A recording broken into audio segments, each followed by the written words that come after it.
Hello everyone, welcome back to the channel. On this video I'm going to show you how to create your own community inside WhatsApp. Okay, so after you download your WhatsApp and make sure it's updated, so the first thing you need to do is just go to the three dots button on the right side above and go to new community. And on this next screen you can see some examples of communities, of course, or you just get started to your own community. Now you can add some name for your community, and if you want, type some description of this community.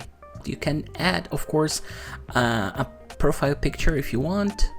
You just hit the green arrow button, and over here if you make an announcement, and every single member of this community will receive this announcement. And if you just go to the three dots button on the right above, you can invite your members.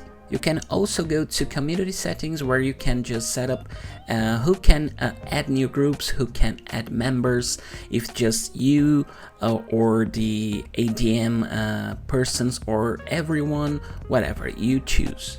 And that's it, you just created your own community on your WhatsApp. Okay, so thank you so very much for today's video. I hope you enjoy, hope you learned it. I see you on the next one. Bye bye.